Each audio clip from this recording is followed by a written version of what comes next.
Money Boy here. We're on page 17 of our story. 18 will probably be the last page. As the rocket accelerated, we experienced a gravitational-like force on our bodies. It felt like a force of 10G.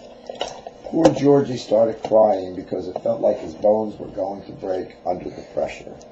That's right. Our velocity increased until we're traveling at 50,000 miles per hour without our speed changing anymore. At this point, we were weightless. Everybody was breathing a sigh of relief, and Georgie stopped crying. Go away, Nasty Bob. We looked out at the spaceship window, and we saw bright stars on the black background. In front of us, we saw one star that was much brighter than the others. Robo, our captain, said, "I see our sun far off in the distance.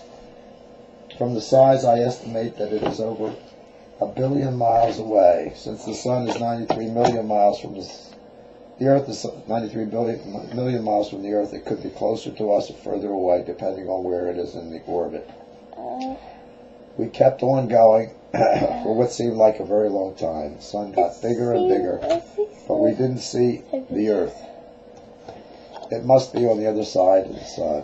The rocket slowed down and then stopped where the orbit of the Earth was. We were now 93 million miles from the sun and on the orbit of the Earth, but we didn't see where the Earth was. Suddenly we noticed Robo was about to press a big button on the control panel. He had a funny look on his face. He didn't know what he wanted to do. Then he said, "The real world, Earth isn't fair. You have to spell many names and different worlds in order to get the Earth back." We decided to all take turns spelling. We went first. I went first, Sally went second, Georgie was third, Mommy fourth, Daddy fifth, and Robo went sixth. We came up with 100 guesses. We all had 17 guesses except Daddy and Robo had 16 each. All of the names turned out to be correct. Suddenly we noticed Muffy wasn't present anymore. We looked out the window, and to our surprise we saw Muffy moving along beside us. He was okay because he had a doggy spacesuit on. We decided to put our spacesuits on, but then we realized that we already had them on. There was a voice from the spaceship counting down from 10, and it was already at 4. I was suddenly out saying to Robo, "Please don't leave me without me." By the time I got out, it said, "Blast off."